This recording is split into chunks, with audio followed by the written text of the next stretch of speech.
حمد و صلاۃ و سلام کے بعد قرآن کریم فرقان حمید کی آیہ مقدسہ آپ کے سامنے تلاوت کرنے کا شرف حاصل کیا۔ اللہ رب العالمین جل جلالہ و عم نوالہ مجھے اس کے متعلق حق اور سچ بیان کرنے کی توفیق عطا فرمائے، اور اسے سن کر اللہ رب العالمین ہم سب کو اس پر عمل کی توفیق عطا فرمائے۔ ماہ رمضان المبارک کا یہ عظیم الشان مہینہ کہ جس کا پہلا عشرہ رحمت کا تمام ہوا اور عشرہ مغفرت ہم پر سایہ فگن ہے، اللہ رب العالمین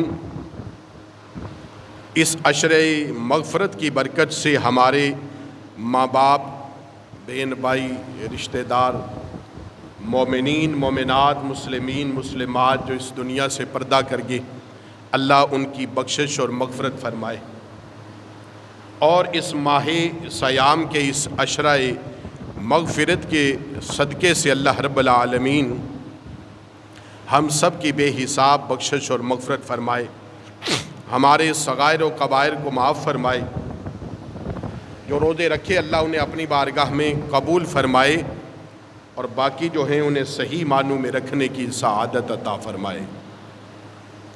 اللہ رب العالمین قرآن کریم فرقان حمید میں جہاں نماز کا حکم ارشاد فرماتا ہے، وہیں اللہ رب العالمین زکوٰۃ کا بھی حکم ارشاد فرماتا ہے۔ قرآن کریم فرقان حمید میں متعدد مقامات پر اللہ رب العالمین نے زکوٰۃ کا ذکر ارشاد فرمایا ہے۔ اللہ رب العالمین قرآن کریم فرقان حمید میں ہمیں ارکان اسلام کی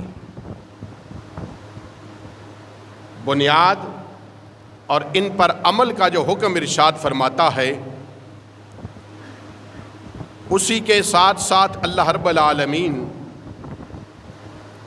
کہ قرآن سے ہمیں یہ بھی پتہ لگتا ہے کہ جیسے ہم امت مصطفیٰ صلی اللہ علیہ وسلم پر زکوٰۃ فرض ہے، اسی طرح سے پہلی امتوں پر بھی زکوٰۃ فرض اور لازم تھی۔ ان کے طریقے مختلف تھے، اور امت مصطفیٰ صلی اللہ تعالی علیہ وسلم کی امت کے زکوٰۃ کے ادا کرنے کا طریقہ مختلف ہے۔ پہلی امتیں جب کوئی صدقہ اور زکوٰۃ دیتے تو وہ اپنا مال کھلے میدان میں رکھ دیا کرتے تھے، اور آسمان سے آگ اترتی، آگ نازل ہوتی، اسے جلا دیا جاتا یا اڑا کر لے جاتی تو وہ یہ تصور کیا جاتا تھا کہ یہ اللہ کی بارگاہ میں قبول ہو گئی ہے، اور اگر جن کا مال اسی طرح زمین پر پڑا رہتا اور جانور کھاتے، ان کا غلہ اور ان کا زکوٰۃ ادا کرنے والا مال اگر یوں ہی پڑا رہتا، گل سڑ جاتا یا جانور کھا جاتے، تو اسے یہ تصور کیا جاتا کہ اللہ نے اسے قبول نہیں کیا ہے، اور پھر لوگ ان لوگوں کی ملامت کرتے، انہیں شرمندہ کرتے، جن کی ادا ہو جاتی یا قبول ہو جاتی، آگ جلا دیتی یا اڑا کر لے جاتی، وہ لوگ خوش ہوتے اور وہ خوشی کا اظہار کرتے اور تکبر اور غرور کا اظہار کرتے کہ دیکھو ہمارا مال قبول ہو گیا، اور جن کا قبول نہ ہوتا ان کی ملامت کی جاتی اور انہیں شرمندہ کیا جاتا کہ دیکھو تمہارے اعمال کو اللہ نے قبول نہیں کیا ہے۔ لیکن اللہ نے امت مصطفیٰ صلی اللہ تعالی علیہ وسلم پر یہ کرم کیا ہے کہ اللہ نے ہمارے اس عمل کو پوشیدہ رکھا ہے۔ اللہ رب العالمین قرآن کریم فرقان حمید میں ارشاد فرماتا ہے، وَأَقِيمُوا الصَّلَاةَ وَآتُوا الزَّكَاةَ وَارْكَعُوا مَعَ الرَّاكِعِينَ۔ اللہ تعالیٰ ارشاد فرماتا ہے، آؤ نماز کی طرف، وَأَقِیمُوا الصَّلَاةَ وَآؤ نماز کی طرف، وَآتُوا الزَّکَاةَ اور آؤ زکوٰۃ کی طرف، وَارْکَعُوا مَعَ الرَّاکعِینَ اللہ تعالیٰ ارشاد فرماتا ہے رکوع کرو رکوع کرنے والوں کے ساتھ۔ امام الانبیاء صلی اللہ علیہ وسلم نے ارشاد فرمایا اسلام کی بنیاد 5 چیزوں پر ہے۔ کتنی چیزوں پر ہے؟ 5 چیزوں پر اسلام کی بنیاد ہے۔ جس اسلام کے ہم ماننے والے ہیں، پیروکار ہیں، یاد رکھیے اس اسلام کی بنیاد 5 چیزوں پر ہے۔ کتنی چیزوں پر ہے؟ 5 چیزوں پر اسلام کی بنیاد ہے۔ اللہ کے محبوب صلی اللہ تعالیٰ علیہ وسلم نے فرمایا پہلی بنیاد اسلام کی پہلی بنیاد اللہ کی وحدانیت پر، اللہ کے ایک ہونے پر ایمان لانا۔ آمنت باللہ اللہ پر ایمان لانا، اس کی وحدانیت کا، اس کے ایک ہونے کا اقرار کرنا۔ اور پھر کیا کرنا؟ دوسری بنیاد امام الانبیاء صلی اللہ علیہ وسلم نے فرمائی، آپ نے فرمایا پھر مجھ محمد کی رسالت کا اقرار کرنا۔ پہلی بات اللہ پر ایمان لانا، اس کو ایک ماننا۔ دوسری محمد عربی صلی اللہ تعالیٰ علیہ وسلم کو آخری نبی اور رسول ماننا، یہ اسلام کی دوسری بنیاد۔ اللہ کے محبوب صلی اللہ تعالیٰ علیہ وسلم نے فرمایا تیسری بنیاد اسلام کی کلمہ ہے۔ اور چوتھی بنیاد اللہ کے محبوب صلی اللہ تعالیٰ علیہ وسلم نے فرمایا کہ پھر نماز ہے، روزہ، اور پھر ہے زکوٰۃ۔ اللہ کے محبوب نے فرمایا یہ 5 بنیاد ہیں، ارکان ہیں اسلام کے۔ کلمہ جسے اللہ کو ایک ماننا، اور محمد الرسول اللہ اللہ کو محبوب کو آخری نبی اور رسول ماننا، اور پھر نماز، روزہ، زکوٰۃ اور حج، یہ 4 یہ ہو گئے، اور 5واں اللہ اور اس کے رسول پر ایمان لانا۔ یہ 5 بنیادی ارکان ہیں اسلام کے۔ اسلام کے یہ 5 بنیادی ارکان ہیں، اور اللہ کے محبوب صلی اللہ تعالیٰ علیہ وسلم نے ہمیں یہ اسلام کے بنیادی ارکان بتائے، اور اللہ رب العالمین نے قرآن کریم فرقان حمید میں ہمیں ان بنیادی ارکان کی طرف آنے کا حکم ارشاد فرمایا۔ اللہ تعالیٰ فرماتا ہے وَأَقِیمُوا الصَّلَاةَ وَآتُوا الزَّکَاةَ آؤ نماز کی طرف اور آؤ زکوٰۃ کی طرف، وَارْکَعُوا مَعَ الرَّاکعِینَ اور رکوع کرو رکوع کرنے والوں کے ساتھ۔ نماز پڑھنے والوں کے ساتھ نماز پڑھو، اور نماز کی طرف آؤ۔ وَأَقِیمُوا الصَّلَاةَ نماز کو قائم کرو اور زکوٰۃ ادا کرو۔ اللہ رب العالمین قرآن کریم فرقان حمید میں دوسرے مقام پر اس چیز کی مذمت فرماتا ہے، اور فرماتا ہے کہ جو لوگ اپنی اولاد کی محبت میں آ کر، اپنے مال کی محبت میں آ کر اللہ کو بھول جاتے ہیں، اللہ کے احکامات کو چھوڑ دیتے ہیں، انہیں اللہ رب العالمین ایک صدا سنا رہا ہے، اور انہیں بتا رہا ہے کہ تمہارا انجام کیا ہے۔ اللہ رب العالمین ارشاد فرماتا ہے یا ایھا الذین آمنوا لا تلہکم اموالکم ولا اولادکم عن ذکر اللہ ومن یفعل ذلک فاولئک هم الخاسرون۔ اللہ تعالیٰ ارشاد فرماتا ہے یا ایھا الذین آمنوا لا تلہکم اموالکم ولا اولادکم، اے ایمان والو تمہیں اولاد کی محبت اور مال کی محبت عن ذکر اللہ، اللہ کے ذکر سے دور نہ کر دے۔ کہیں ایسا نہ ہو کہ دنیا کی محبت اور لالچ میں، اولاد کی محبت میں آ کر یا دولت کی محبت میں آ کر اللہ کو نہ بھول جانا، احکامات خداوندی کو نہ بھول جانا۔ عن ذکر اللہ، اللہ کے ذکر کو، اللہ کو نہ چھوڑ دینا۔ وَمَن يَفْعَلْ ذَلِكَ، اللہ فرماتا ہے اگر کسی نے ایسا کر دیا کہ اولاد کی محبت میں اور مال کی محبت میں مجھے چھوڑ دیا، میرے ذکر سے غافل ہو گیا، احکامات خداوندی کو چھوڑ دیا، تو پھر کیا ہوگا؟ وَمَن يَفْعَلْ ذَلِكَ فَأُولَئِكَ هُمُ الْخَاسِرُونَ۔ اللہ تعالیٰ کہتا ہے اگر کسی نے اولاد اور مال کی محبت میں مجھے چھوڑ دیا پھر یاد رکھو پھر وہی لوگ خسارے والوں میں سے، دنیا میں بھی نقصان اور آخرت میں بھی نقصان۔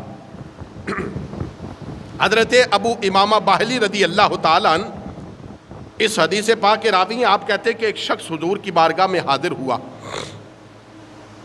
اور وہ غریب تھا اور غربت کا، اللہ تعالیٰ مال نہ ہونا جب تو انسان کہتا ہے اللہ مجھے مال عطا فرما، میں غریبوں کا حق بھی دوں گا، یتیموں کا حق بھی ادا کروں گا، حقوق اللہ بھی ادا کروں گا، حقوق العباد بھی ادا کروں گا، میرے پاس مال ہو تو میں یہ کر دوں یہ کر دوں یہ کر دوں۔ لیکن مال ایسا ہے جب آ جائے تو انسان کی نیت بدل جاتی ہے، پھر کیفیت بدل جاتی ہے، پھر وہ رنگ ڈنگ اور ہو جاتا ہے، پھر وہ جب حسن آتا ہے نا تو پھر وہ انداز بدل جاتے ہیں، کیفیت پھر بدل جاتی ہے، پھر غریب بھول جاتے ہیں، پھر غریبوں کو دھکے دیے جاتے ہیں، حقوق اللہ اور حقوق العباد کو پھر چھوڑ دیا جاتا ہے۔ اور اللہ کے محبوب صلی اللہ تعالیٰ علیہ وسلم کی بارگاہ میں ایک شخص حاضر ہوا، ثعلبہ بن حاطب انصاری۔ ابو امامہ باہلی کہتے ہیں ثعلبہ بن حاطب انصاری حضور کی بارگاہ میں آیا اور آ کر کہنے لگا یا رسول اللہ صلی اللہ تعالیٰ علیہ وسلم میں غریب ہوں، میرے لیے دعا کریں، اللہ مجھے اپنے فضل سے اپنے کرم سے مال عطا کر دے۔ میرے آقا نے منع کیا، ثعلبہ مال زیادہ، مال کی طلب اور حرص جو ہے نا وہ اچھی نہیں ہے، چھوڑ دے مال کو، اللہ کا یاد ذکر کر۔ یہ چلا گیا اور پھر کچھ دنوں بعد پھر آ گیا، پھر کہنے لگا یا رسول اللہ میں غریب ہوں مسکین ہوں، میرے لیے مال کی دعا کر دیں۔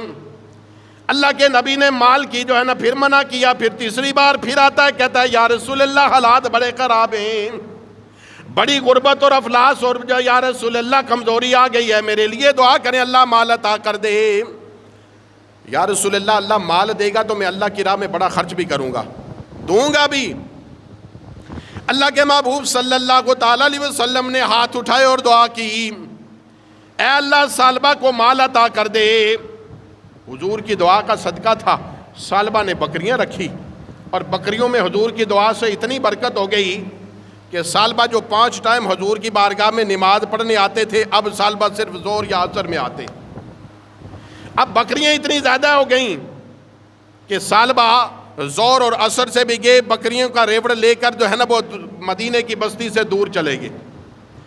اب صرف ثعلبہ جمعے کے دن آتے حضور کی بارگاہ میں جمعہ پڑھتے۔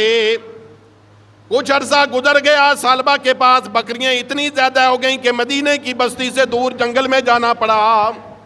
ثعلبہ بکریاں لے کر دور چلا گئے، اب جمعہ بھی جاتا رہا، اب جمعہ بھی چلا گیا۔ اللہ کے محبوب صلی اللہ تعالیٰ علیہ وسلم نے پوچھا صحابہ سے، صحابہ بتاؤ ثعلبہ کہاں گیا؟ وہ فجر ظہر عصر کہیں نظر نہیں ہے، جمعے میں بھی نہیں۔ یا رسول اللہ ثعلبہ کے پاس مال اتنا ہو گیا ہے، بکریاں اتنی ہو گئی ہیں کہ سماتی نہیں ہے، یہاں وہ لے کر باہر دور چلے گئے۔ اللہ کے محبوب نے افسوس کا اظہار فرمایا۔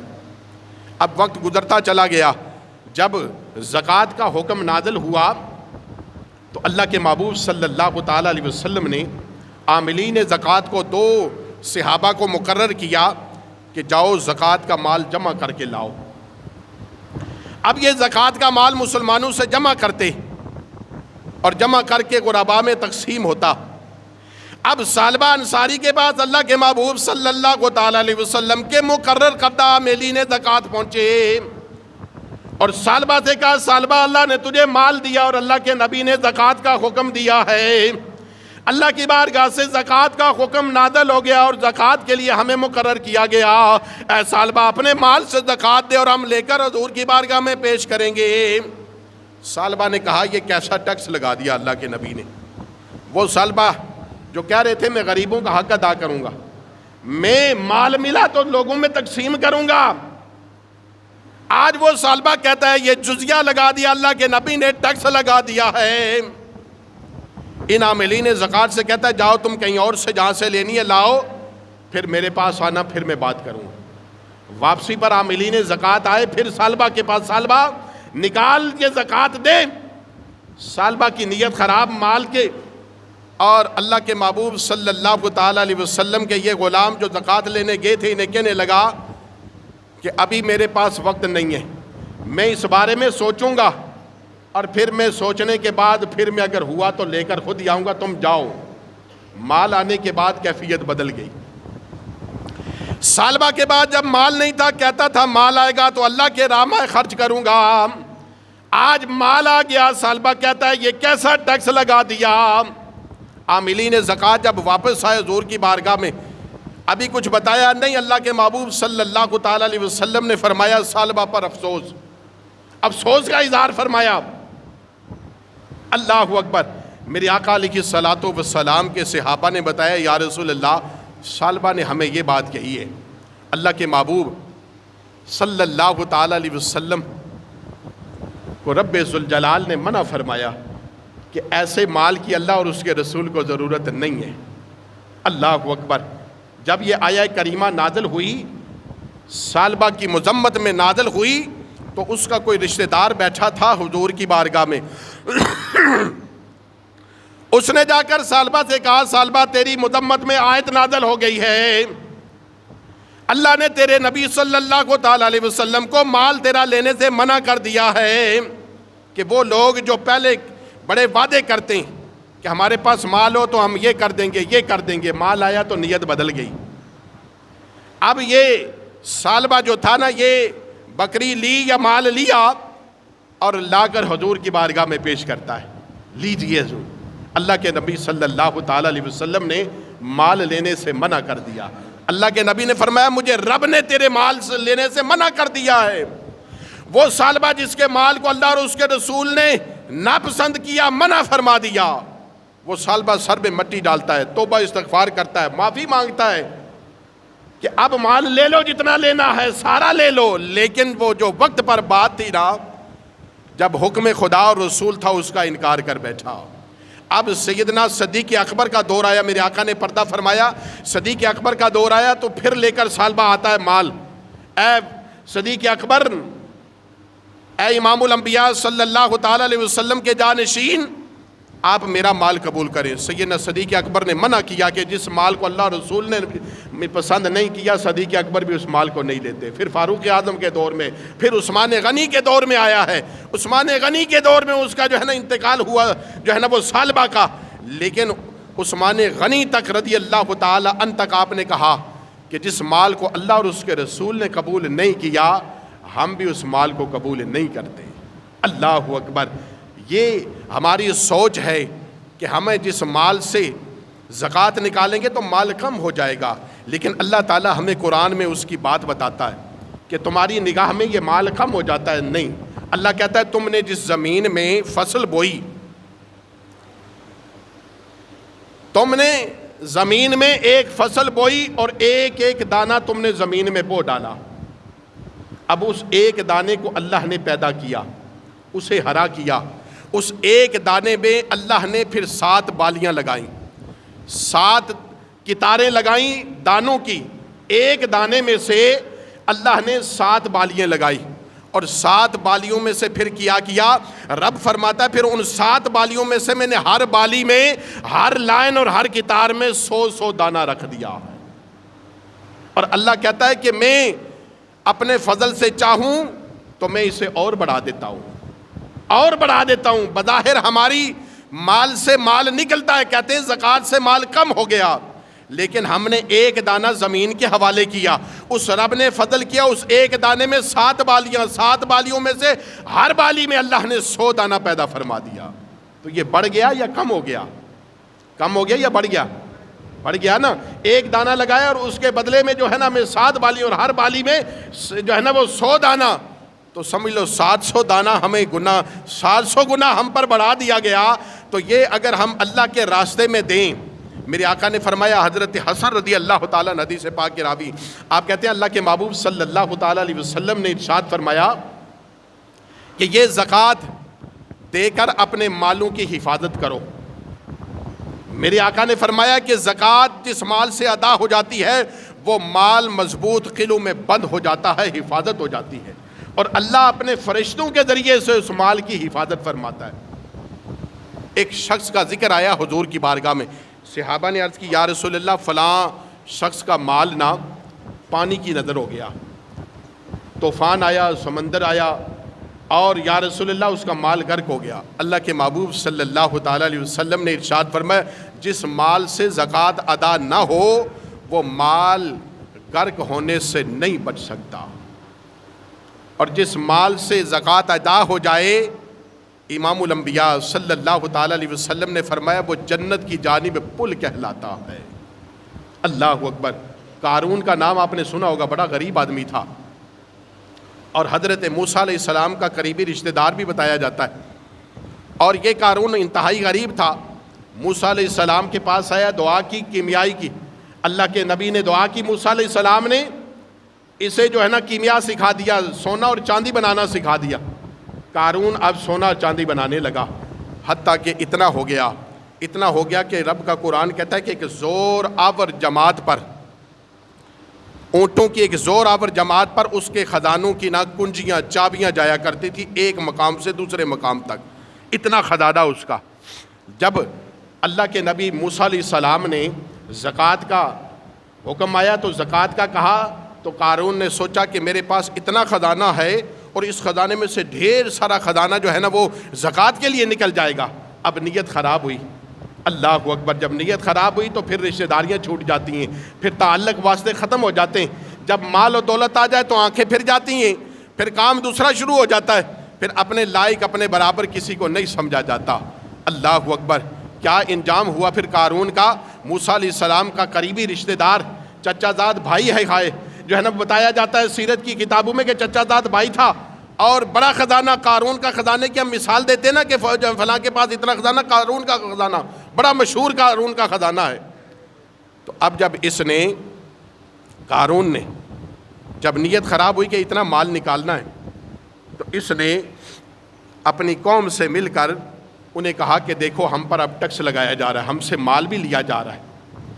اللہ کے نبی موسیٰ علیہ السلام ہم سے مال لینے کی بات کرتے ہیں, لہذا اس نے ایک فاحشہ عورت سے کہا کہ تو اتنا پیسہ لے اور نعوذ باللہ من ذالک نقل کفر نہ باشد. جب موسیٰ علیہ السلام کو ہم بلائیں گے, قوم کو جمع کریں گے, موسیٰ علیہ السلام کو بلائیں, جب وہ وعظ و نصیحت کریں, جب جو ہے نا وہ اپنے اسلام کی حد بتائیں, تو پھر تمہیں ہم کہیں گے کہ تم موسیٰ علیہ السلام پر نعوذ باللہ من ذالک تہمت لگا دینا.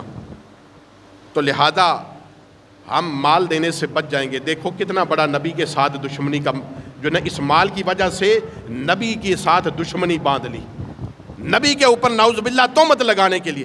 جب موسیٰ علیہ السلام قوم کو جمع کیا اور موسیٰ علیہ السلام سے کہا آؤ عیسیٰ علیہ السلام آؤ, آپ جو ہے آ کر جو ہے نا خطبہ دو. جب آپ نے خطبہ دیا, آپ نے زانی کی سزا بتائی, آپ نے چور کی سزا بتائی, اور شادی شدہ زانی کی اور بغیر شادی شدہ کی حد بتائی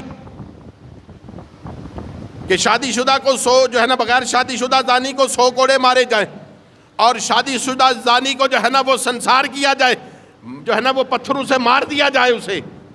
جب یہ بات کہی تو قارون کھڑا ہوا اور کہنے لگا نعوذ باللہ من ذالک, اگر یہ بات آپ کی طرف ہو تو پھر اللہ کے نبی نے کہا نعوذ باللہ من ذالک, اگر میری جانب بھی ہو تو مجھ پر بھی یہی حد قائم ہوگی.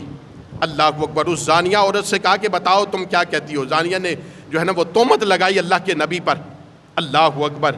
اللہ کے نبی کو جلال آیا اور آپ نے اس عورت سے کہا بتا تجھے اللہ کی جو ہے نا وہ خوف دلاتا ہوں, بتا تو نے کیا کہا ہے. کہنے لگی مجھے تو قارون کے اور اس کے لوگوں نے کہا تھا تم تہمت لگانا, ہم تو جو ہے نا وہ تمہیں پیسے دیں گے. ایسا نہیں ہوا, بلکہ یہ مال کی وجہ سے تم پر تہمت لگائی گئی ہے. اللہ اکبر. اللہ کے نبی کو جلال آیا, رب نے قدرت عطا فرمائی اللہ کے نبی کو کہ جو تم چاہو قارون کے ساتھ کرو.